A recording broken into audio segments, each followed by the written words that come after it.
Subscribe करा महानुभाव प्रतितीपंथ चॅनलला व बेल बटन अवश्य दाबा लेटेस्ट नोटिफिकेशन प्राप्त करण्यासाठी। दंडवत प्रणाम। जय श्री कृष्ण।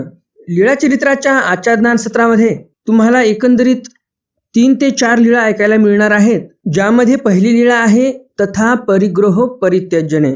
स्वामींनी बाईसांनी केलेल्या परिग्रहाचा त्याग करायला लावलेला आहे बाईसांनाच। काही जणांच्या मनामध्ये शंका येऊ शकतात की बाईसा तर मागे वारले, आपण पाहिलं उत्तरार्धामध्ये, मग आता पुन्हा बाईसा कशा इकडे येत आहेत चरित्रामध्ये। यामागचं कारण असं आहे, ज्याप्रमाणे मी तुम्हाला सांगितलं अज्ञात चरित्र आहेत हे, लीळा घडून गेल्या, परंतु कोणतं गाव होतं कोणतं ठिकाण होतं हे माहिती नाही भक्तजनांना। पण ज्यांनी या चरित्रांचं लिखाण केलं म्हणजे माहीमभटांना माहिती नव्हतं नेमकं ही लीळा कोणत्या गावाला घडलेली आहे। आणि अशा लीळा सर्व या अज्ञात लीळेमध्ये आलेल्या आहेत आणि म्हणून इथे बाईसा आपल्याला दिसतात या चरित्रांमध्ये। ह्या लीळा फक्त घडल्या एवढं माहिती आहे भक्तजनांना, माहीमभटांना वगैरे, त्यांनी लिखाण करून ठेवलं आणि म्हणून अज्ञात लीळा नावाने हा वेगळा भाग तयार करण्यात आलेला आहे। आणि म्हणून काही चरित्रांमध्ये बाईसा आहेत, काही चरित्रांमध्ये बाईसा नाही। तर त्यामागचं कारण असं आहे, त्यामुळं मनामध्ये कोणत्याही प्रकारची शंका येऊ देऊ नका, प्रश्न येऊ देऊ नका। हे अज्ञात चरित्र आहेत शेवटी कितीही केलं तरी, आणि म्हणून यामध्ये बाईसा आलेले आहेत। तर बाईसा काय परिग्रह करायच्या, संग्रह करायच्या, त्याचा त्याग स्वामींनी करायला लावला। त्याचबरोबर तुम्हाला हेही समजणार आहे की स्वामींनी या महानुभाव पंथाची काय भविष्यवाणी केली। हा महानुभाव पंथ जगभर पसरेल की हा महानुभाव पंथ नष्ट होऊन जाईल, आणि जर नष्ट होणार असेल तर त्याचे कारण काय असणार आहेत, हे सर्व सविस्तर स्वामींनी सांगितलेलं आहे। आणि तुम्हाला ते कारण जाणून घ्यायचे असतील की नष्ट कशामुळे होणार आहे, किंवा जर वाढणार असेल तर का वाढणार आहे, हे जे स्वामींनी भविष्यवाणी केली, नेमकी भविष्यवाणी काय केली, वाढणार आहे की नष्ट होणार आहे, हेही तुम्हाला आजच्या या ज्ञानसत्रामध्ये समजणार आहे। अत्यंत महत्त्वपूर्ण असं आजचं ज्ञानसत्र आहे। स्वामींनी महानुभाव पंथाची भविष्यवाणी केलेली आहे। या महानुभाव पंथाचं, या प्रतिती पंथाचं समोर काय होणार आहे आणि मग ती भविष्यवाणी खरंच कुठपर्यंत सत्य झालेली आहे हे तुम्हाला समजणार आहे। स्वामींनी भविष्यवाणी केली म्हणजे खोटी तर नाही होणार। तर पाहूया नेमकं स्वामींनी महानुभाव पंथाची काय भविष्यवाणी केली। हे भविष्यवाणी तुम्हाला आजच्या ज्ञानसत्राच्या दुसऱ्या चरित्रामध्ये समजणार आहे की नेमकी स्वामींनी काय भविष्यवाणी केली। आजच्या ज्ञानसत्रात जी तिसरी लीळा आहे ती आहे स्वामी दायंबाची प्रशंसा करतात। चौथी लीळा आहे भिक्षान्न प्रसंगी थोरी प्रभाषणे। भिक्षान्नाच्या प्रसंगावर स्वामी थोरी सांगतात त्या महात्म्याची जो भिक्षा मागत आहे। तर अशी एकंदरीत 4 चरित्र आपण आजच्या या ज्ञानसत्रामध्ये पाहणार आहोत। हे 4ही चरित्र तुम्हाला नक्कीच आवडतील आणि त्यामुळे लगेचच्या व्हिडिओला लाईक करा आणि जास्तीत जास्त आपल्या वासनिक मंडळीपर्यंत हा व्हिडिओ शेअर करा, म्हणजे त्यांनाही या ज्ञानाचा लाभ होईल। तुम्हाला असेच ज्ञानवर्धक व्हिडिओ आवडत असतील तर हे चॅनल तुमच्यासाठी आहे, आणि म्हणून लवकरात लवकर या चॅनलला सबस्क्राईब करा, बेल बटन दाबा आणि ऑल ऑप्शन सिलेक्ट करा, कारण मी असेच ज्ञानवर्धक व्हिडिओ तुमच्यासाठी दररोज अपलोड करत असतो। आजचं हे ज्ञानसत्र सुरू करण्याअगोदर आपण आजचा तिथीवार जाणून घेऊया आणि नंतर मग आजच्या या ज्ञानसत्राला आरंभ करूया। आजचा तिथीवार आहे माघ वद्य एकादशी, रविवार, प्लवनाम संवत्सर शके 1943, युगाब्ध 5123, अंग्ल दिनांक 27 फेब्रुवारी 2022। कालच्या ज्ञानसत्रामध्ये मी तुम्हाला प्रश्न विचारला होता, स्वामींनी सांगितलेल्या बैलाच्या कथेतून आपल्याला कोणता संदेश मिळतो, स्वामींनी कोणता संदेश दिला आपल्याला, हा प्रश्न होता कालच्या ज्ञानसत्रामधला। या प्रश्नाचं उत्तर काय आणि कुणी कुणी या प्रश्नाचं बरोबर उत्तर दिलं ते सर्व आपण व्हिडिओच्या शेवटी पाहणारच आहोत। तर मग जास्त उशीर न करता चला तर आज काही नवीन ज्ञानार्जन करूया। दंडवत हो। मी ईश्वरदास महानुभाव सर्वांचं स्वागत करतो आपल्या महानुभाव प्रतितीपंथ या यूट्यूब चॅनलमध्ये। आजच्या ज्ञानसत्रातील लीळा क्रमांक आहे लीळा चरित्र अज्ञात लीळा, लीळा क्रमांक 11, तथा परिग्रहो परित्यजवणे। स्वामींनी बाईसांनी केलेला जो परिग्रह आहे त्याचा त्याग करायला लावलेला आहे। बाईसा सोबत काय काय परिग्रह करायच्या, किती सामान ठेवायच्या सोबत, प्रत्येक वस्तूचं नाव इथे चरित्रामध्ये आलेलं आहे। अत्यंत महत्त्वपूर्ण व्हिडिओ आहे आजचा, व्हिडिओ शेवटपर्यंत पहा। प्रत्येक वस्तूचं नाव इथे चरित्रकारांनी आपल्याला सांगितलेलं आहे की बाईसा काय काय सोबत ठेवायच्या, किती ओझं वाहायच्या बाईसा। बाईसे आरती, काय काय सोबत ठेवायच्या बाईसा, बाईसा आरती सोबत ठेवायच्या. पाली मांडे ताट सोबत ठेवायच्या. पाल मांडे म्हणजे वाटे. वाटे म्हणजे काय? मोठा वाटा. वाटी छोटी असते आणि वाटा थोडा मोठा असतो, तर मोठा वाटाही सोबत ठेवायच्या बाईसा. वाटी. वाटी म्हणजे छोटी वाटी. श्रीखंड. श्रीखंड ही बाईसा सोबतच ठेवायच्या. श्रीखंड म्हणजे आता आपण खातो श्रीखंड, ते श्रीखंड नाही, दह्यापासून तयार केलेलं. तर हे श्रीखंड म्हणजे जे चंदन असते ते चंदन उगाळून जे तयार होते लेप, ज्याला उटी बोलतो आपण किंवा उगाळलेलं चंदन बोलतो, त्या उगाळलेल्या चंदनाला श्रीखंड असं म्हणतात. तर असं हे उगाळलेलं चंदन बाईसा सोबत ठेवायच्या स्वामींना पूजावसराच्या वेळेला लावण्यासाठी. अंगी सोबत स्वामींचे कपडे असायचे. अंगी म्हणजे शर्ट. टोपरे स्वामींची टोपी असायची सोबत.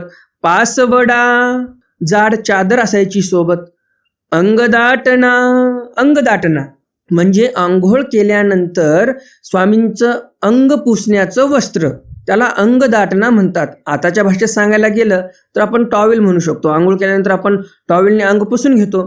त्याचप्रमाणे स्वामींजवळही एक वस्त्र होतं अंग पुसण्यासाठी आंघोळ झाल्यानंतर, त्याचं नाव होतं अंगदाटना. या सर्व शब्दाचा अर्थ लिहून घ्या. शब्दही लिहून घ्या आणि त्याचा अर्थही लिहून घ्या. म्हणजे तुम्हाला कधीही काही प्रश्न पडला मनामध्ये की या वस्तूला काय म्हणतात नेमकं, शब्द तर माहिती आहे, त्याचा अर्थ माहिती नाही, तर त्यावेळेस तुम्हाला मदत होईल हे जर अर्थ तुमच्याकडे असले तर.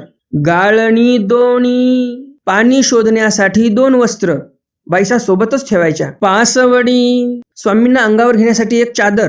पासवडी म्हणजे काय? पातळ चादर जे स्वामी अंगावर पांघरायचे झोपताना. आणि सुरुवातीला जो पासवडा सांगितला तो म्हणजे काय तर जाड चादर आहे. ते पासवडा म्हणजे जाड चादर, पासवडी म्हणजे पातळ चादर. जाड चादर खाली आथरायच्या बाईसा स्वामींना झोपण्यासाठी, आणि पातळ चादर जे आहे ते स्वामी अंगावर घ्यायचे रात्री झोपताना. ज्याप्रमाणे वाटा म्हणलं की मोठं, वाटी म्हणलं की छोटी, बरोबर की नाही, त्याप्रमाणे पासवडा म्हटलं की जाड चादर, पासवडी म्हटलं की पातळ चादर, असा अर्थ आहे. तांबतवली. तांब्याची एक तवली. तवली कशाला म्हणतात? कळशीला तवली म्हणतात. आपल्या घरी कळशा असतातच, परंतु आता स्टीलच्या कळशा असतात. स्वामींच्या काळामध्ये तांब्याची कळशी असायची. तवली म्हणजे कळशी, आणि ते तांब्याची असल्यामुळे त्याला तांबतवली असं म्हणायचे. ज्यामध्ये एक 4-5 लिटर पाणी मावेल किंवा 2-3 लिटर पाणी मावेल. आकार छोटे मोठे असू शकतात. तर त्या तांब्याच्या कळशीला, छोटे खाणी जे भांडं आहे तांब्याचं, त्याला तांबतवली म्हणतात. पूड. वाटोवा. पूड म्हणजे काय? चंची. जे वयस्कर काही दर्शक असतील आपल्या चॅनलवर, जे ऐकत असतील हे पोथी, त्यांना माहिती आहे चंची कशाला म्हणतात. विशेषतः मराठवाडा भागामध्ये, नांदेड परभणी जिल्हा जे आहे, हिंगोली वगैरे या भागामध्ये चंची कशाला म्हणतात सर्व माहिती आहे यांना. कारण आताही वयस्कर माणसं, वयस्कर बाया चंची सोबतच ठेवतात, ज्यामध्ये अडकित्ता असते, त्यांचा सुपारी असते, चुन्ना असतो, आणि तंबाखू खाणारे तंबाखू ठेवतात, पान खाणारे त्यामध्ये पान ठेवतात. तर चंची अशी. आणि वाटोवा म्हणजे काय तर बटवा आहे.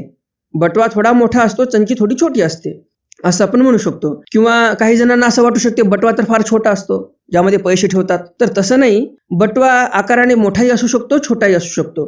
आता ही जे चंची म्हटलो मी, या चंचीमध्ये पण फरक असतात. कोणती चंची छोटी असते, एखाद्या व्यक्तीला मोठी लागत असेल तो मोठी शिवून घेतो. तर पुडवा टोवा म्हणजे चंची आणि बटवा हेही बाईसा सोबतच ठेवायच्या. जाडी. जाडी म्हणजे काय? घोंगड्यासारखं एकदम जाड वस्त्र खाली आथरायचे बाईसा स्वामींसाठी, आणि त्याच्यावर मग चादर टाकायच्या बाईसा, आणि मग त्यावर देव बसायचे. या शब्दातच आपल्याला लक्षात येते शब्द काय आलेला आहे, जाडी. म्हणजेच अर्थ काय निघाला त्याचा? ते वस्त्र एकदम जाड आहे. घोंगडं कसं जाड असते त्याप्रमाणे ते जाड आहे, म्हणूनच त्या वस्त्राला, त्या वस्तूलाच नाव जाडी असं दिलेलं आहे. फुटा. फुटा म्हणजे उपरणं. देव जे उपरणं प्रावरण करायचे ते सर्व बाईसांच्या जवळ सामान असायचं. खांडोवे. खांडोवे म्हणजे काय? कपड्याचे तुकडे. खांड. खांड म्हणजे तुकडा. कशाचा तुकडा? तर कपड्याचा तुकडा. किती तुकडे असे सोबत असायचे बाईसांच्या? 2 कपड्याचे तुकडे बाईसा सोबत ठेवायच्या. आईसा परिवंटू. अशा प्रकारे एक गाठोडं तयार झालेलं असायचं. बरं, एवढं साहित्य होतं का बाईसांकडे? अजूनही होतं असं चरित्रकार म्हणतात. पुढे चरित्रकार म्हणतात, पोते सकणा तांदूळांचे एक. सोबत एक पोतं असायचं. पोतं म्हणजे खरंच 30 किलोचं किंवा 50 किलोचं पोतं होतं असा अर्थ नाही. पोतं म्हणजे एक पिशवी, ज्या पिशवीमध्ये सकणा तांदूळाचे म्हणजे त्या पिशवीमध्ये तांदूळ असायचे. सकणा म्हणजे काय? तांदळाची कणी असायची काही आणि काही तांदूळ असायचे आणि म्हणून सकणा तांदूळाचे असं इथं शब्द आलेला आहे. कणी म्हटल्यानंतर काही आपल्या दर्शकांच्या लक्षात आलंच असेल की कणी कशाला म्हणतात. काही दर्शकांच्या लक्षात आलं नसेल तर ज्यांच्या लक्षात आलं नाही त्यांच्यासाठी सांगू इच्छितो. कणी त्याला म्हणतात ज्यावेळेस राईस मिलमध्ये तांदूळ तयार होतो आणि जो पूर्ण तांदूळ आहे, साबूत तांदूळ ज्याचा तुकडा पडला नाही, असा तांदूळ वेगळीकडे पडतो. चाळणीमध्ये चाळून एक ढीग वेगळा पडतो पूर्ण साबूत तांदळांचा आणि मिलमध्ये प्रोसेसिंग होत असताना त्या साळीवर, त्या तांदळावर काही तांदळाचे तुकडे पडतात.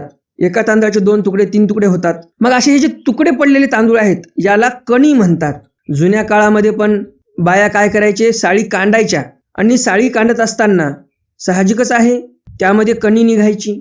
तर इथे चरित्रकार तेच सांगतात आपल्याला, सकणा तांदूळाचे म्हणजे बाईसांसोबत तांदूळही होते आणि काही कणी पण होती, म्हणजे तुकडा तुकडा असलेला तांदूळ. वळीवटाचे एक पोतं वळवटाचं असायचं. वळवट म्हणजे शेवया. वळवट असं आताही नांदेड जिल्ह्यामध्ये प्रसिद्ध शब्द आहे. शेवयांना वळवटच म्हणतात. नांदेड, हिंगोली, परभणी वगैरे या भागामध्ये आताही वळवट म्हणतात बऱ्यापैकी. आताही तो शब्द रूढ आहे आणि दुसऱ्या भागामध्ये त्या वळवटालाच शेवया म्हणतात.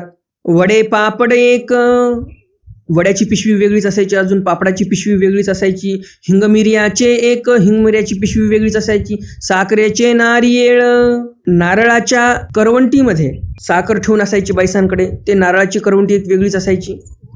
तुपाचा डो ही सोबत असायचा. चिकसयाची पोटळी, शिकाकाईचं पावडर किंवा उठण्याचं पावडर जे आहे ते सोबतच असायचं. सोजीचे पोते, सोजी सर्वांना माहितीच आहे, जाड रवा त्याला सोजी म्हणतात. तर सोजीचंही पोतं सोबतच असायचं. पोतं म्हणजे एकदमच मोठं पोतं नाही, पुनश्च सांगू इच्छितो मी तुम्हाला. पोतं म्हणजे छोटी पिशवी एक, ज्यामध्ये 4 किलो 5 किलो आपण काही धान्य साठवू शकतो, अशी पिशवी. त्या पिशवीला जिथे चरित्रकारांनी पोते असा शब्द वापरलेला आहे. लोणाचे पोते, लोण म्हणजे मीठ, त्या मिठाचंही पोतं सोबतच होतं, म्हणजे एक छोटी पिशवी सोबतच होती बाईसांच्या. इतके वाहती एवढं सारं ओझ बाईसा सोबतच ठेवायच्या, सर्व गाठोडं डोक्यावर ठेवून चालायच्या. परी ओझे ऐसे न म्हणती, परंतु कधीच बाईसा असं म्हणायच्या नाही की मला फार ओझं होत आहे. कारण भक्ताला काय वाटते की परमेश्वराच्या सेवेमध्ये बिलकुल काहीही कमी पडता कामा नये असं भक्ताला वाटते. मग ज्या भक्ताचा आत्माच परमेश्वर आहे तो भक्त कशाला म्हणेल बरं की मला ओझं होत आहे. बाईसा हे प्रेमसंचारी भक्त होते आणि बाईसांना प्रेमसंचार असल्यामुळे सर्वज्ञ श्री चक्रधर स्वामीच जणू काही बाईसांचा आत्मा आहेत की काय अशी परिस्थिती होती. आणि आत्म्याला जे लागते ते माणूस सोबत वाहतच असते, मग ते किती ओझं असो, आपण ओझं म्हणतच नाही त्याला. तर बाईसांना कधी असं वाटलं नाही की मला फार ओझं होत आहे, कधीच बाईसा असं म्हणत नव्हत्या. जेथ अवस्थान तेथ तरी मांदाणयाचे मडके, पाणी भाताचे मडके भरणा आणि काही 2-4 वस्त्र कापड, ऐसा अपार परिग्रह देखोनी गोसावियांसी खंतीये, ते गोसावी सांडवीती. पुढं चरित्रकार आपल्याला सांगत आहेत की एवढंच ओझं होतं असं नाही. जिथे देव काही दिवस राहिले की तिथे मग आंघोळ करण्यासाठी, पाणी तापवण्यासाठी एक मडकं वेगळंच असायचं, पाणी भात साचवण्यासाठी एक मडकं वेगळंच असायचं, दुसरे अजून 2-3 कपडे वेगळेच असायचे सोबत बाईसांच्या. असा अपार परिग्रह बाईसा करायच्या आणि कधीही म्हणायच्या नाही की देवा माझ्याकडे ओझं खूप झालं, मला चालवत नाही, असं कधीच नाही. तर अशी भक्ती असते भक्ताची, अशी श्रद्धा असते भक्ताची. कधीही जीवावर येत नाही भक्ताच्या परमेश्वराची सेवा करण्यासाठी. सदैव तत्पर असतो भक्त परमेश्वराची सेवा करण्यासाठी. आणि हे सर्व परिग्रह, हा संग्रह पाहिल्यानंतर स्वामी म्हणायचे, बाई हे सर्व टाकून द्यावं, एवढं काय तुम्ही सोबत ठेवता, एवढा संग्रह करावा का आपण. देव खंती करायचे बाईसांवर, रागवायचे बाईसांवर देव, हे सर्व टाकून द्या असं म्हणायचे. शोधू, पुढे शोधकार सांगतात, गोसावी म्हणती बाई लागेल तेची घ्या. पाठभेदानुसार आपल्याला चरित्रकार सांगतात की स्वामी असं म्हणायचे बाईसाला की बाई तुम्हाला लागते तेवढंच घ्या, येरपेणी पातल्या येईल आणि बाकीचं जे लागणारं साहित्य आहे, सध्याला एकदमच महत्वाची जी वस्तू आहे लागणारी तेवढीच वस्तू घ्या, आणि जे इतरत्र समजा गरम पाणी करण्यासाठी मडकं किंवा बाकीच्या ज्या काही वस्तू आहेत नंतर लागणाऱ्या, लगेच न लागणाऱ्या, पुढे भविष्यात लागतील अशा ज्या वस्तू आहेत, ते आपण जिथे मुक्कामी पोहोचू तिथे तुम्हाला आपोआप मिळून जातील असं बाईसांना देव म्हणायचे. तरी एकही न संडती, तरी पण बाईसा देवाचं ऐकत नव्हत्या. भक्ताला वाटते येईल न येईल कोण पाहिलं, देवाला कमी पडू नये काही. म्हणून बाईसा म्हणायच्या, देव जरी म्हणत असतील तरी मी हे टाकणार नाही. मग यावरी सर्वज्ञ मित्रे महात्म्य अशी आश्रो परिग्रह ये दोन्ही न व्हावी की. मग स्वामी बाईसांना म्हणतात, बाई महात्म्याने असा परिग्रह असा आश्रय कधीही करू नये. मग निघता तेज भीती आणि मग निघत असताना काही वस्तू देव सोडून टाकायला लावायचे. सोडून टाकायचे, टाकून द्या त्या वस्तू असं म्हणायचे बाईसांना देव. गोसावी म्हणती बाई ऐसे का मेळविता. स्वामी म्हणायचे बाईसांना, बाई तुम्ही असं जमाच कशाला करता हे एवढं साहित्य. बाबा काही फेडावया सांठवावया नाही. बाईसांना देव म्हणायचे, बाई हे मडकं जमा करता, ते मडकं जमा करता, हे भांडं जमा करता, तुम्ही कशामुळे करता एवढं. मग बाईसा म्हणायच्या, बाबा जर कोणी काही उपहार आणला त्यांचे ताटं रिकामे करून द्यायचे. मग आता काढून घेण्यासाठी काही भांडे लागतात की नाही. मग त्यासाठी मला काहीतरी जमा करून ठेवावं लागेल ना, काही भांडं कुंड. वेळेवर कोणाच्या घरी जाणार मी मागायला. आणि म्हणून बाईसा म्हणतात की बाबा काही फेडाव्या सांठवाव्या नाही. हे जर मी टाकून दिलं आता इथं तुम्ही म्हणता म्हणून, आणि पुढे जर काही कोणा उपहार आणून दिला आपल्याला आणि त्याचे भांडे कुंडे रिकामे करून द्यायचे आहेत त्या भक्ताचे, तर मग मी ते उपहार कशात काढावा, ते पदार्थ कशात काढावे. आणि काही साठवणूक करतो म्हटलं तर साठवणूक करण्यासाठी काहीच राहणार नाही आपल्याकडे, हे जर सर्व टाकून दिलं तर. गोसावी उगेची. स्वामी गप्प बसतात, काही एक बोलत नाहीत समोर. बाई ऐसे मग ती अवकाशा का भिक्षे जाती. स्वामींना असं वाटते आता बाईसा काय आपला ऐकत नाहीत. मग स्वामी गप्प बसतात आणि मग बाईसा अवकाशा म्हणजे शौचाला जर गेल्या किंवा भिक्षेला जर गेल्या तर मग स्वामी काय करायचे, आणि गोसावी अवघे फोडवीती. बाईसा गेले इकडे तिकडे कुठं शौचाला गेल्या किंवा भिक्षेला गेल्या की स्वामी काय करायचे, ते मडके सर्व फोडून टाकायला लावायचे भक्तजनांना. बाईसे येती तो काही न देखती. बाईसा परत आल्या की पाहायच्या की मडकं कुठं गेलं किंवा जे काही भांडे कुंडे काही मातीचे होते ते कुठे गेले. पाहायला लागल्या बाईसा की काहीच दिसायचं नाही बाईसांना. मग म्हणती कटकट बाबा काय सिया फोडविले. मग बाईसा म्हणायच्या की अरे स्वामी आपल्याला म्हटले होते टाकून दे, मी टाकून दिलं नाही. मग 100% स्वामींनीच हे भांडे आता गायब केलेले आहेत, फोडलेले आहेत. मग बाईसा बाबांना म्हणायच्या म्हणजे स्वामींना म्हणायच्या, कटकट बाबा काय सिया फोडविले, कशामुळे तुम्ही माझे भांडे फोडून टाकले बरं, असं बाईसा स्वामींना म्हणायच्या. भक्त देवाला म्हणतो कटकट. तुम्ही सांगा जर कोणी पाहुणारावना घरी आला ना, आपण म्हणलो काय कटकट आली, तर त्या पाहुण्याला किती राग येईल. किंवा पाहुणा जाऊ द्या, शेजारचा पाजारचा जवळचा जरी माणूस असेल दररोज येऊन बसणारा, तो आल्यानंतर जर आपण म्हटलो अरे आली कटकट, तर त्या माणसाला किती राग येईल, भयंकर राग येईल. परंतु इथे भक्त परमेश्वराला म्हणतो कटकट बाबा काय खरं नाही बाबा, मी एवढं सांभाळून ठेवलेलं तुम्ही तोडून टाकलं, फोडून टाकलं. तरी पण परमेश्वर भक्तावर रागवत नाही. हीच तर विशेषता आहे परमेश्वराची. ही विशेषता, हा जो गुण आहे की परमेश्वर भक्ताचं सर्व काही ऐकून घेतो. ऐकून घेणं तर सोडून द्या, काही दोष जरी केले भक्ताने तरी ते दोष परमेश्वर पोटी सामावून घेतात. एवढा मोठा गुण आहे परमेश्वराच्या ठिकाणी. परंतु या जीवाला परमेश्वर काय आवडत नाही.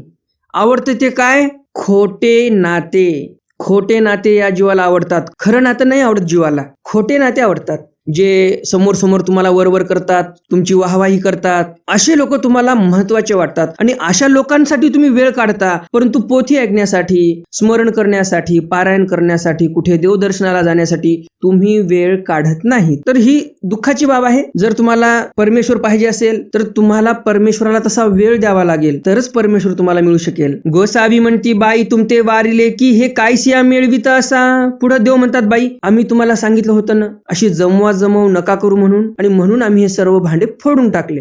बाबा काही फेडाव्या सांठवाव्या होते. बाईसा म्हणतात बाबा कोणी जर काही उपहार घेऊन आलं, काही आपल्याला साठवणूक करायची असेल तर हे भांडे कामाला आले असते ना. भटी म्हणतले जी जी बाईसे म्हणतात ती तेची करू. मग भटोबास म्हणतात बाबा मग भटोबास म्हणतात स्वामींना जी जी आता आपण बाईसा जे म्हणतील तेच करत राहू. सर्वज्ञ म्हणितले. यावर स्वामी म्हणतात तुम्ही महात्मे किंगा महात्मे या आग्रह परिग्रह न व्हावा. स्वामी म्हणतात बाई तुम्ही महात्मे आहात, तुम्ही आग्रह करता कामा नाही की हीच वस्तू पाहिजे, तीच वस्तू पाहिजे, हे मला पाहिजेच होतं, हे का फोडलं, मला ही वस्तू आणून द्या. परिग्रह म्हणजे संग्रह न व्हावा, म्हणजे कधीही करू नये. मागे जे भटोबास म्हणाले बाईसा म्हणती तेची करू, म्हणजे बाईसा म्हणतील ते आपण करू, हे भटोबा जे म्हणाले आहेत ते खरंच तसे वागणार होते असं नाही. भटोबाशी ते थोडं उलट बोलल्यासारखे बोललेले आहेत की आता देवाचं नाही ऐकायचं, आता बाईसा म्हणतील तेच करायचं.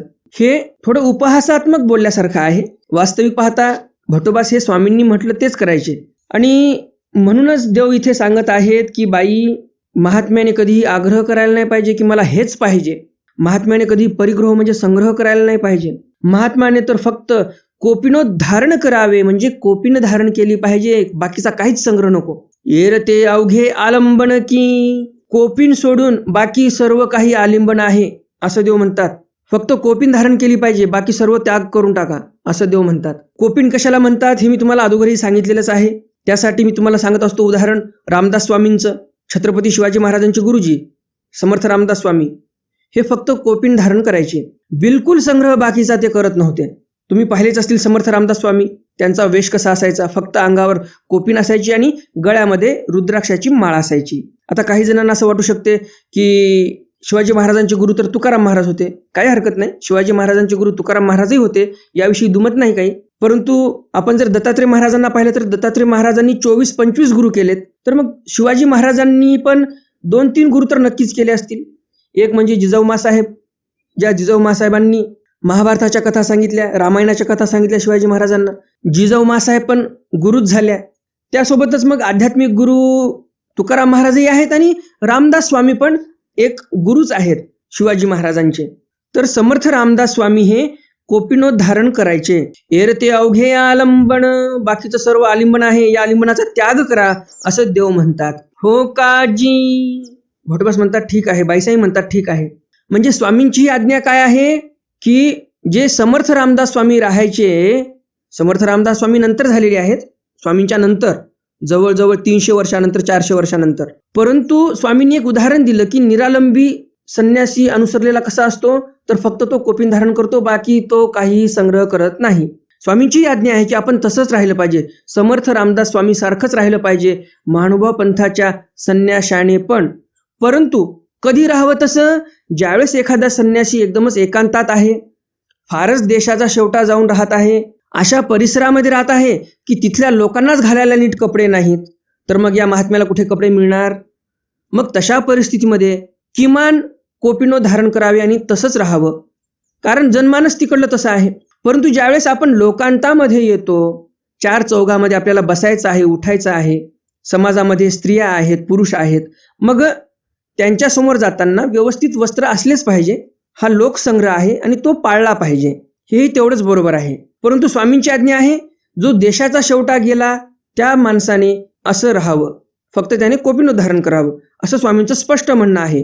आपल्याही मानभाव पंथामध्ये नसुद्धा कोपिनोत धारण करणारे पण महात्मे काही झालेले आहेतच, हे तुम्हाला माहीत असेल किंवा कदाचित कुणाला माहिती नसेल, परंतु त्या इतिहासाच्या गोष्टी आहेत. अज्ञात लीळा, लीळा क्रमांक 12, नष्टनाथ पंथानुवादू.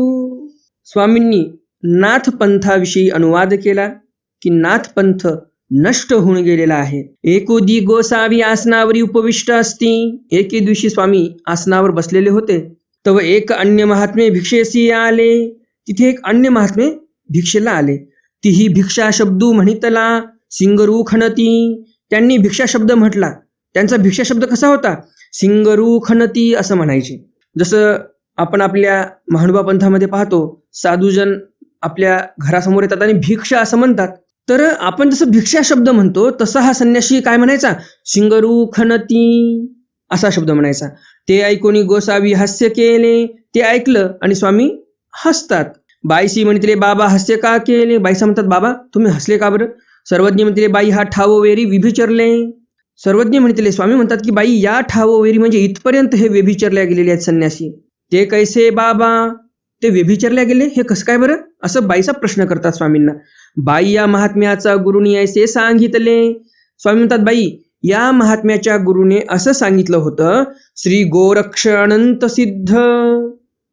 या महात्म्याच्या गुरुनी याला असं सांगितलं होतं की भिक्षेला गेल्यानंतर काय म्हणायचं, श्री गोरक्ष अनंत सिद्ध असा शब्द म्हणायचा आणि भिक्षा मागायची, असं या महात्म्याच्या गुरुने सांगितलेलं होतं. ते गेले, तसं म्हणणं गेलं, म्हणजे या महात्म्याने तसं म्हणणं सोडून दिलं. आणि काय म्हणतात हे, सिंगरू खणती. म्हणजे किती हा माणूस विसरून गेला. हा जो महात्मा आहे, हा महात्मा किती विसरून गेला गुरुची आज्ञा.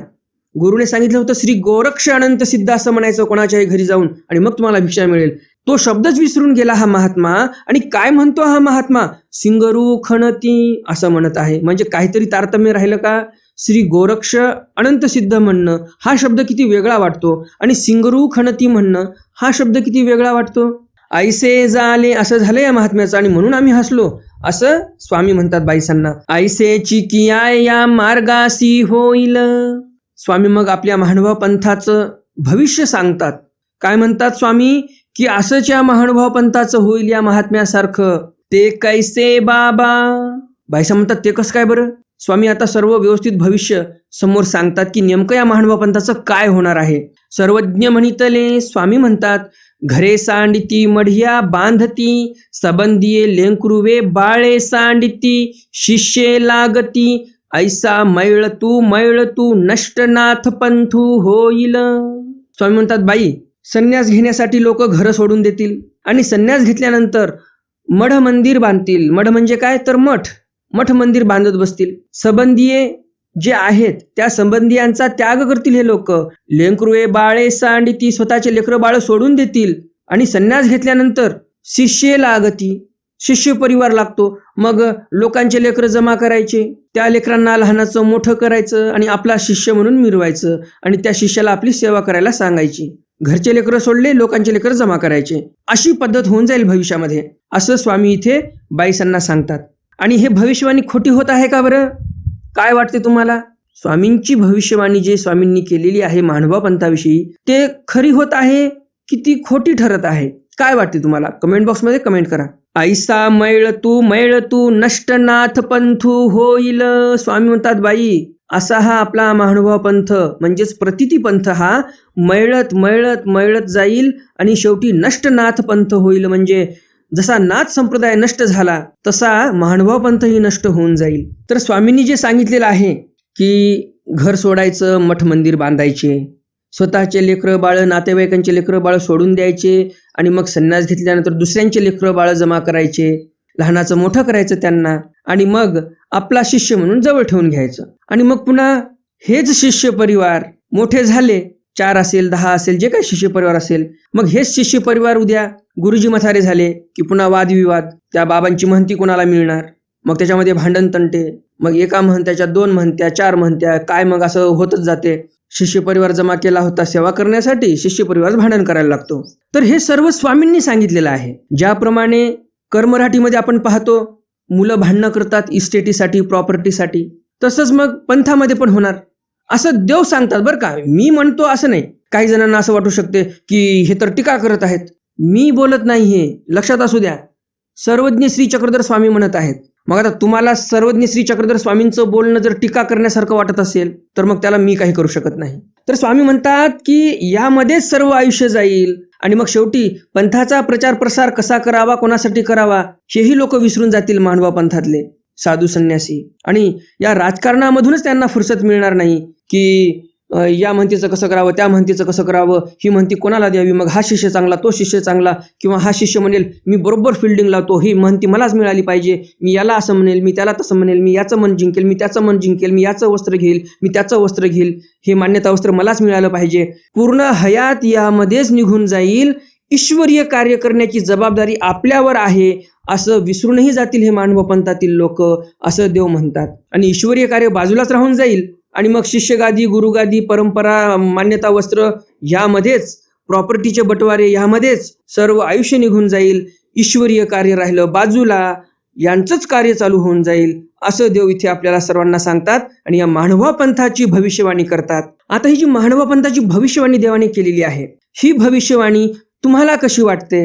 खरंच हे बरोबर आहे का, खरी वाटते का तुम्हाला, की हे देवाचं बोलणं खोटं वाटते तुम्हाला, नेमकं काय वाटते, हाच आजच्या या ज्ञान सत्रातील प्रश्न आहे. काही आपल्या दर्शकांच्या मनामध्ये असाही प्रश्न निर्माण होऊ शकतो की स्वामींनी सांगितलं नष्टनाथ पंथ होईल, महानुभाव पंथ नष्ट होईल, म्हणजे आता आपण काही एक करू शकत नाही, देवानं बोललेलं ते तर खरं होणारच, मग आता गपचूप बसायचं, थंडगार, काही हातपाय हलवायचे नाही, असं बिलकुल मनात आणायचं नाही. हे असं थंडगार बसणं कोणाचं लक्षण आहे, मेलेल्या मुर्द्याचं लक्षण आहे. मग आपण मेलेले मुर्दे झालेलो आहोत का, हा प्रश्न स्वतःला विचारा. स्वामींनी तर सांगितलेलंच आहे की नष्टनाथ पंथ होईल, परंतु स्वामींनी हेही सांगितलेलं आहे की आपण चांगले माणसं ओळखले पाहिजे, त्यांना धर्म सांगितला पाहिजे, परधर्मापासून आपल्या स्वतःच्या धर्मात आणलं पाहिजे. परधर्मापासून काढून ईश्वर धर्माला लावणारा जीव हा प्रेमासी पात्र आहे असं स्वामींनी सांगितलेलं आहे. तर हे कार्य देवाने आपल्याला सांगितलेलं आहे. दुसऱ्या धर्मातले म्हणजेच जे अन्य संप्रदायातले लोक आहेत, देवता भक्ती करणारे आहेत, त्यांना ईश्वर भक्तीचं महत्त्व पटवा, त्यांना आपल्या पंथामध्ये आणा, तुम्हाला देव प्रेम देतील. हा प्रेमोपाय आहे देवाने सांगितलेला आहे. तर हे ईश्वरी कार्य देवाने तुमच्या आमच्यावर सोपवलेलं आहे. थंडगार बसायला देवाने सांगितलेलं नाही. पुन्हा ते सांगू इच्छितो, थंडगार पडणं हे मुर्द्याचं लक्षण आहे. आपण मेलेले मुर्दे नाही आहोत आणि आपल्याला ईश्वरीय कार्य करायचं आहे. जे काही देवता भक्तीमध्ये लागलेले जीव आहेत त्यांना ईश्वराचं ज्ञान आपण सांगितलं पाहिजे. गुह्य ज्ञान सांगायचं असं नाही म्हणत मी. जे गीताशास्त्रामध्ये सांगितलेलं आहे, सर्व धर्मान परित्यज्य मामेकम शरणं व्रज किंवा मयि चानन्य योगिन भक्तिरव्य व्यभिचारिणी, हे गीतेचे श्लोक सांगितले पाहिजे की अरे श्रीकृष्णाने पण अनन्य भक्ती सांगितलेली आहे. मी असं म्हणत नाही की लगेच जाऊन त्यांना महावाक्यच सांगत बसा. तर मोघम जे काही मोकळं निरूपण आहे ते आपण केलं पाहिजे. त्यांना कधी आपल्या मंदिरात आणलं पाहिजे, कधी आश्रमात नेलं पाहिजे आपल्यासोबत. कधी तुम्ही कुठे पंगत करत असणार तर तुम्हाला असं वाटतो की हा माणूस थोडा अनुकूल आहे आपल्या पंथाविषयी, त्या व्यक्तीला नेलं पाहिजे मार्गामध्ये पंगत करण्यासाठी. त्यालाही आपला पंथ दाखवला पाहिजे, देवपूजा दाखवली पाहिजे, देवपूजा करण्याची पद्धत सांगितली पाहिजे. हळूहळू आपल्याला जवळीक आणायची आहे त्या लोकांसोबत आणि मग ते कुठेतरी आपले पंथाचे अनुयायी होतील. एकदमच एखाद्या व्यक्तीला धरलं आणि बसवलं आपल्या आश्रमात नेऊन एखाद्या आणि सांगितलं की आता इथे बस, आमचे गुरुजी तुला उपदेश देतील आणि आमच्या नियमाप्रमाणे तुला वागायचं आहे, असं कधी शक्य होईल का? तो व्यक्ती कधीतरी आपला अनुयायी बनेल का? नाही. तर हळूहळू आपल्याला जवळीक वाढवायची आहे. हे ईश्वरीय कार्य तुम्हाला आणि आम्हालाच करायचं आहे. आपण जिवंत आहोत ना? आपण मेलोत का? आपण मेलेली मुर्दे आहोत का? थंडगार पडलोत का? नाही. तर हे ईश्वरी कार्य देवाने आपल्याला सांगितलेलं आहे, हे आपल्याला करायचं आहे. नष्टनाथ पंथासारखं हा महानुभाव पंथ नष्ट होईल तेव्हा होईल 100 वर्षानंतर. आपण प्रतिज्ञा घेतली पाहिजे की माझ्या डोळ्या देखत नष्टनाथ पंथासारखा हा महानुभाव पंथ नष्ट मी होऊ देणार नाही, अशी प्रतिज्ञा घेतली पाहिजे आपण. शिवाजी महाराज नाही म्हटले की पूर्ण भारतामध्ये औरंग्याचं साम्राज्य आहे, उत्तर भारतामध्ये, त्याच्या पुढे मी काहीच नाही, असं शिवाजी महाराज म्हटले का? नाही म्हटले. शिवाजी महाराजांनी ईश्वरीय कार्य केलं. शिवाजी महाराज होते म्हणून महानुभाव पंथ टिकला. शिवाजी महाराजांनी भगवा ध्वज फडकवला या महाराष्ट्राच्या भूमीमध्ये म्हणून महानुभाव पंथ टिकला. नाहीतर पाकिस्तानमध्ये आज एक तरी महानुभाव पंथी उरलाय का? तिथे महानुभाव पंथी होतेच भारत स्वतंत्र होण्याच्या अगोदर. तर तशी गत आपली झाली असती, तुम्ही आम्ही महानुभाव पंथी म्हणून जन्मालाही आलो नसतो. हे सर्व उपकार आहेत ते छत्रपती शिवरायांचे उपकार आहेत. हे जे असं मी बोलतो ना, काही जणांना असं वाटते हे काय लिंक सोडून बोलतात, परंतु मला असं वाटते हे जे असं लोक बोलतात ना, हे लिंक सोडून बोलतात, मध्ये शिवाजी महाराजांचा काहीतरी विषय काढतात, मध्येच काहीतरी दुसरा विषय काढतात, असे जे लोक बोलतात ना, मला असं वाटतं की त्यांना हे जे मी विषय सांगतो या विषयांचं महत्त्व समजत नाही. हे त्यांच्या ठिकाणचं अज्ञानत्व बोलत आहे. त्यांना जर खरंच ज्ञान असतं तेवढं तर ते असे बोललेच नसते. तर हे लक्षात असू द्या, आपणही महाराष्ट्राच्या भूमीत जन्माला आलेलो आहोत. ज्या महाराष्ट्राच्या भूमीमध्ये छत्रपती शिवराय जन्माला आले, ज्यांनी पूर्ण भारत हिरवा झालेला होता, त्यामध्ये एक भगवा झेंडा फडकवला आणि हिंदवी स्वराज्य स्थापन केलं. सर्वज्ञ श्री चक्रधर स्वामींनाही हेच माहिती होतं की या महाराष्ट्राच्या भूमीमध्येच तो गुण आहे. या महाराष्ट्राच्या भूमीमधले माणसंच ईश्वरीय कार्य वाढवू शकतात आणि म्हणून तर गुजरात सोडून देव महाराष्ट्रात आले. गुजरातमध्ये त्यांना ईश्वरीय कार्य करता आलं नसतं का? तिकडले लोक तर फारच जय श्रीकृष्ण म्हणतात.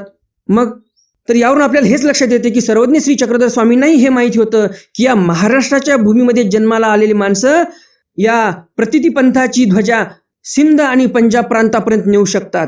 तुम्हाला माहितीच आहे, हिंदवी स्वराज्याचा ध्वज अटके पार लावला होता बाजीराव पेशव्यांनी. तसाच आपल्या महानुभाव पंथाचा ध्वज सिंध आणि पंजाब प्रांतापर्यंत आपल्या या मराठी माणसांनीच नेलेला आहे. सिंध आणि पंजाब प्रांत म्हणजे मी कोणता म्हणतोय? 1947च्या अगोदरचा, ज्यावेळेस सिंध पंजाब प्रांत हे पूर्ण भारताचे एक अविभाज्य घटक होते, त्यावेळेसची गोष्ट करत आहे मी. तर त्यावेळेस मराठीमध्ये तिथे पूजावस्त्र व्हायचे. मी या अगोदर तुम्हाला सांगितलेलंच आहे.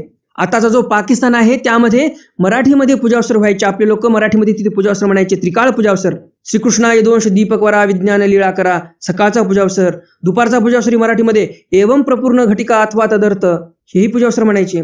संध्याकाळचा पूजावस्त्र संध्यास वेळ समयी परचक्र पाणी, हे सर्व पूजावस्त्र मराठीमध्ये तिथे म्हणायचे. तर या महाराष्ट्राच्या भूमीचा गुणच असा आहे आणि म्हणून तर स्वामींच्या काळापासून, स्वामींच्याही अगोदरपासून या प्रदेशाला महाराष्ट्र असं नाव आहे.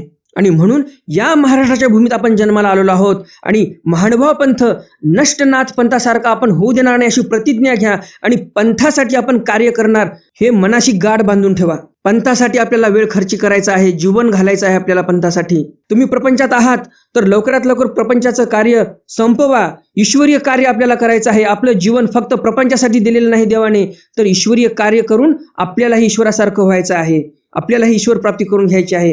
हे एक मोठं साध्य आहे आपल्यासाठी, हे विसरता कामा नये. तर असो, तुम्हाला आजचं ज्ञानसत्र नक्कीच आवडलं असेल. तुम्हाला असं म्हटलं होतं मी 4 चरित्र सांगणार, परंतु 2 चरित्रासाठीच आपला पूर्ण वेळ खर्ची गेलेला आहे, संपलेला आहे वेळ आजचा ज्ञानसत्राचा. तर हे दोन्ही चरित्र तुम्हाला नक्कीच आवडले असतील. अजून जर तुम्ही या व्हिडिओला लाईक केलं नसेल तर लगेच या व्हिडिओला लाईक करा आणि जास्तीत जास्त आपल्या वाचनिक मंडळीपर्यंत हा व्हिडिओ शेअर करा, म्हणजे त्यांनाही या ज्ञानाचा लाभ होईल. आता पाहूयात आपण कालच्या ज्ञानसत्रातील प्रश्न, त्याचं उत्तर आणि कोणी कोणी त्या प्रश्नाचं बरोबर उत्तर दिलं त्या सर्व वाचनिक मंडळींची नावं. कालच्या ज्ञानसत्रामध्ये मी तुम्हाला प्रश्न विचारला होता, स्वामींनी सांगितलेल्या बैलाच्या कथेतून आपल्याला कोणता संदेश मिळतो? स्वामींनी आपल्याला काय संदेश दिला?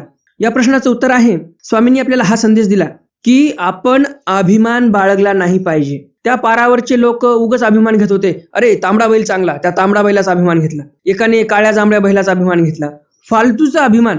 ते बैल भांडण करत आहेत उकिरड्यावर, उकंड्यावर. काय घेणं देणं या पारावरच्या माणसांना? त्यापेक्षा देवाचं नाव घेऊ नये का त्यांनी? तर त्या बैलाचा अभिमान घेत आहेत. नसता अभिमान, कशाला घ्यायचा नसता अभिमान? तर असा अभिमान घेऊ नका, नसते कामं करू नका. जे काही करायचं आहे ते विधायक कार्य काहीतरी करा, ज्या कार्यामुळे आपल्या जीवनामध्ये काहीतरी बदल येईल, आपल्या जीवनामध्ये आमूलाग्र बदल घडेल, असे काहीतरी काम करा. त्या बैलाचा अभिमान घेतल्यामुळे त्या पारावरच्या लोकांच्या जीवनामध्ये काही विधायक बदल घडला असेल का? तुम्हाला काय वाटते? नक्कीच नाही. काय बदल घडणार आहे? वायपटच्या गप्पा, हा बैल चांगला, तो बैल चांगला, अरे हा बैल त्याला मारेल, अरे तो बैल त्याला मारेल, अरे हा बैल जिंकेल, अरे तो बैल जिंकेल. काय घेणं देणं आपल्याला त्या बैलाचं? तसंच आपलं आहे. आपण नसत्या गप्पा, या घरच्या त्या घरच्या त्या घरच्या, अहो त्या बाईची सून फारच खराब आहे, अहो त्या बाईची सासूच फार खराब आहे, अहो त्या माणसाने तसं केलं, अहो त्या माणसाने असं केलं, अहो त्या सिरियलमध्ये तसं झालं, अहो त्या सिरियलमध्ये असं झालं. काय घेणं देणं आपल्याला? अहो आपलं जीवनच आहे जास्तीत जास्त 70 वर्ष, त्यामधले 35 वर्ष झोपण्यात गेले, 10 वर्ष कामाधंद्यात गेले, उरलेच 10-15 वर्ष त्यामध्ये कमीत कमी ईश्वराचं स्मरण करा. त्यामध्ये पण तुम्ही असा जर टाइमपास केला तर तुम्ही पशुपेक्षाही हीन ठरता. आणि म्हणून मी तुम्हाला सांगत असतो की तुम्ही ईश्वराचे भक्त आहात, ईश्वराचा भक्त श्रेष्ठ असला पाहिजे. म्हणून देवाचं स्मरण करत जा, पोथी ऐकत जा, 4 गोष्टी आपल्या घरच्या लोकांना ज्ञानाच्या सांगत जा. घरचे लोक ऐकायला तयार नसतील तर काही घेणं देणं नाही, आपलं आपण पोथी ऐकत जा. तर यामुळे आपलं हित होणार आहे. बरोबर उत्तर देणाऱ्या वाचनिक मंडळींची नावे पुढील प्रमाणे: तारामावशी पटाईत, मयुरीताई दीक्षित, आशाताई दीक्षित, संध्याताई पाटील, राजूजी वैद्य, तुकारामजी खानसुळे, मेधाताई देशपांडे, आरतीताई कदम, ज्ञानेश्वरजी महाजन, विजयजी कदम, कमलताई टोणपे, संतोषजी रासकर, देवानंदजी काकडे, विश्वासजी गोरे, निर्मलाताई फिरके, भूपाळजी साळवे, राजश्रीताई माने, एकनाथजी माळी, शालिनीताई राऊत, मंगलाताई मेटे, प्रकाशजी भडाळे, राजश्रीताई वर्देकर, प्रभाकरजी मुंगल, रुपेशजी अंजनकर, पंडितजी जावळे, निर्मलाताई जावळे, सुलभाताई देशमुख, डॉक्टर सतीशजी उर्हे, प्रज्वलजी मेहंगे, निवृत्तीजी खाडे, लताताई चिपडे, माधुरीताई भोपळे, लहूजी मादगुडे, रुक्मिणीताई मादगुडे, मुकेशजी भुयार, अनुपमाताई राऊत, संध्याताई सुरेश, अच्युतरावजी आडवे, योजनाताई भरते, दुर्गाताई भावे, सुरेशजी केके. या सर्व वाचनिक मंडळींनी अगदी बरोबर उत्तर दिलेली आहेत. तुम्हा सर्वांचं खूप खूप अभिनंदन. तुम्ही ध्यान देऊन पोथी ऐकलीत आणि अगदी व्यवस्थित आणि अचूक उत्तरे दिलेली आहेत. ज्याप्रमाणे तुम्ही कालच्या ज्ञानसत्रातील प्रश्नाचं उत्तर दिलं त्याचप्रमाणे तुम्ही आजच्याही ज्ञानसत्रातील प्रश्नाचं उत्तर नक्कीच देणार अशी अपेक्षा आहे. तर मग भेटूया उद्याच्या ज्ञानसत्रामध्ये सर्वज्ञ श्री चक्रधर स्वामींच्या काही नवीन चरित्रांसह, ज्यामध्ये दायंबा महंत प्रशंसा तथा भिषान्न प्रसंगे थोरी प्रभाषणे, महादाय सहंसा अवतार निरूपण तथा अवतारांतर दैवी निरूपण, भटा संयमू निरूपण, काकोस वचन स्वीकारू, असे जवळजवळ आपण 6 चरित्र उद्याच्याही ज्ञानसत्रामध्ये पाहणार आहोत. तर मग भेटूया उद्याच्या ज्ञानसत्रामध्ये सर्वज्ञ श्री चक्रधर स्वामींच्या काही नवीन चरित्रांसह. तोपर्यंत दंडवत प्रणाम. जय श्रीकृष्ण. दंडवत